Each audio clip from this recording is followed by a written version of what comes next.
Hi, I'm Christine Veneta. I'm on staff at Riverview Church, and I serve at the MSU Venue. I'm glad you could join us as we walk through the days leading up to Jesus' resurrection. Today is Saturday, and what little we know about this day from the Gospels is in Matthew chapter 27, verses 62 through 65. The next day, which followed the preparation day, the chief priests and the Pharisees gathered before Pilate and said, "Sir, we remember that while this deceiver was still alive, he said, 'After 3 days I will rise again.' So give orders that the tomb be made secure until the 3rd day. Otherwise his disciples may come, steal him, and tell the people he's been raised from the dead, and the last deception will be worse than the first." "You have a guard of soldiers," Pilate told them. "Go and make it as secure as you know how." They went and secured the tomb by setting a seal on the stone and placing the guard. So the religious leaders had heard Jesus say repeatedly that he would rise again on the 3rd day. And they thought the disciples would conspire to trick the people. And the disciples had also obviously heard those same words. And were they conspiring to trick the people? Were they waiting in hope for Jesus to rise again on the 3rd day? Significantly, they say nothing at all in their eyewitness accounts about themselves on the 3rd day. There is no historical report of any of the 11 anywhere between Friday and Sunday. There is one sentence that says the women who followed Jesus were resting on the Sabbath. And that's it. It's like there was just nothing that they said or did or thought that day that they wanted to put into the record. So we have to extrapolate between what we know of them before and what we know of them after. And doing that, we can assume that they spent the entire day in a state of fear and confusion, deep, deep disappointment, grief, doubt, and outright disbelief. They were apparently not looking and waiting for the fulfillment of Jesus' words. So it's heartbreaking, really. They were his best friends, the ones who'd been with him day and night for 3 years, his closest followers.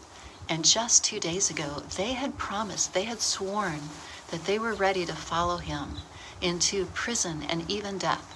And they meant it. They were sincere. They were really ready.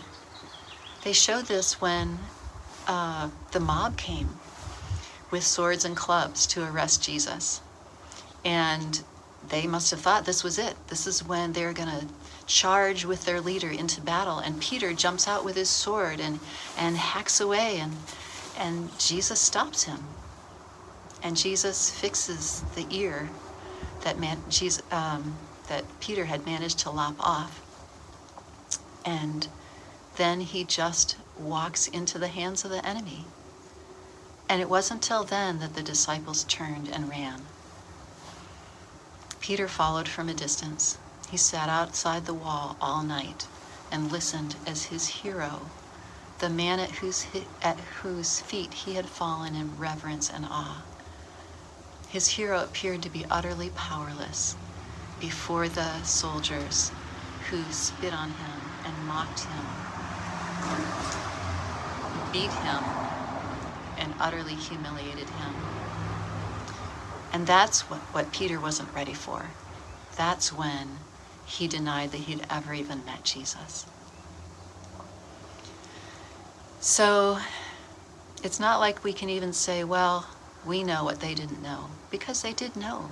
Jesus had made it very clear that he would be killed, rise on the 3rd day. And that knowledge didn't help them at all. They still utterly failed. But their failure did nothing to limit God's plan. Jesus had already accomplished his sacrificial death for the sins of the world. He was yet to rise to life to prove himself victor over sin and death.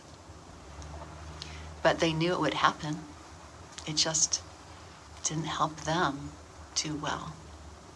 So what did Jesus say to them when he came back? You know, there's not a word of condemnation or questioning or where were you guys on Saturday? The first word he said when he stood in their midst was peace. Peace be to you. And then he repeated it. He said, peace to you. And just as the Father has sent me, so I now send you. So he gave them peace and he gave them his mission.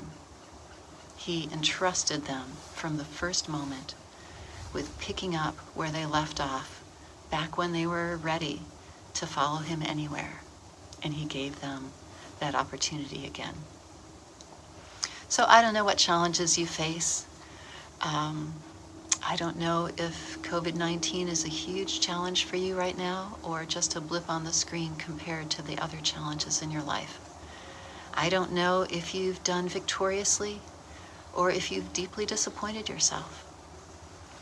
And the truth is, it doesn't stop Jesus' mission on earth, whether you do well or don't do well. And the truth is, he still invites you to be a part of his mission. It's not your work or your performance that's important. The Apostle Paul wrote these words, and I think all of the 11 could have agreed. He wrote, I thank my Lord Christ Jesus, who has strengthened me because he considered me faithful, putting me into service. So I want you to know today, whether you've done well or poorly or utterly failed, if you're a follower of Jesus Christ, he considers you faithful, he gives you his strength, and he puts you into service. He invites you into his mission on earth. Thanks for joining us today. God bless you, and we'll see you tomorrow on a glorious Easter morning.